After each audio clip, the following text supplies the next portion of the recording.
Hello everyone, welcome back to my channel, the place where we talk all things records. Now today is that other very special Beatles video I've got for you.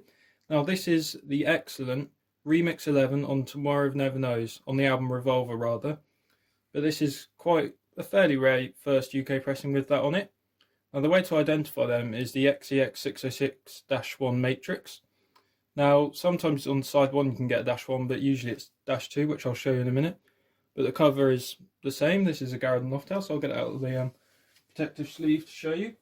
Now this one was in pretty good condition, and the price was the main thing about this, as I only paid just over £50 really.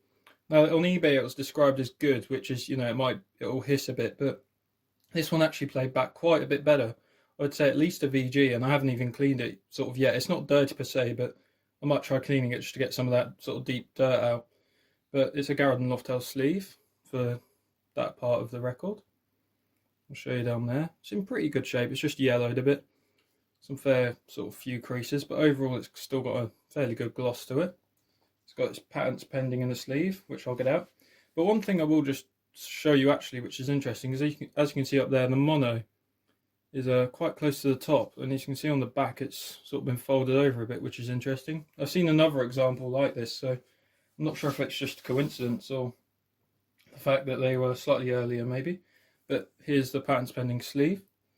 This is sort of from like how you date EMI sleeves. This is from 66, so hopefully that'll focus in. They are, it's just sort of some numbers, nothing that exciting really.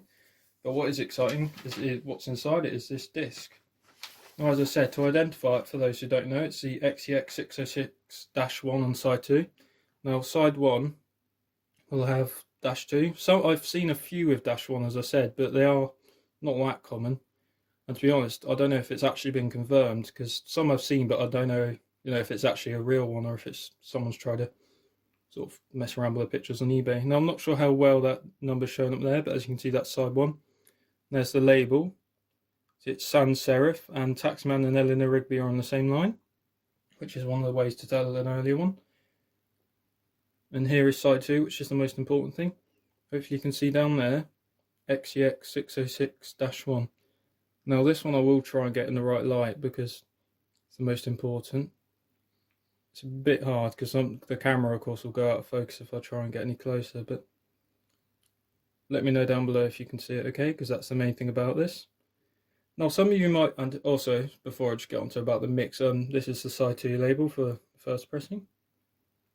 Basically the same, just the font of course is sans serif. And this one has fairly early mother and stampers. It's 1 GA and 1 GT, so pretty early.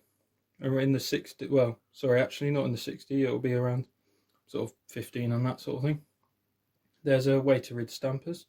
But anyway, onto the mix, because of course now I have the chance to compare them. It's actually really interesting. So I don't know what you've read on forums, but the sort of main things are there's extra piano at the end, like a 3 seconds or something, and at the start Lennon's vocal is not double tracked for like two words of that line, so it kind of comes in a bit later. But the biggest thing is that part of the guitar solo actually is missing towards the end, because the original one has, well, the proper mix I should say, remix 8 has 5 I believe, and then this remix 11 has 4, which is really interesting because it's kind of like with On the Walrus, that stereo versus mono counting, it kind of jumps you a bit if you haven't heard it before. So I was super happy to get this. I might try and feature some of it on the Instagram page I have, which is called Jamie's Vinyl Records. It's in the about section of the channel.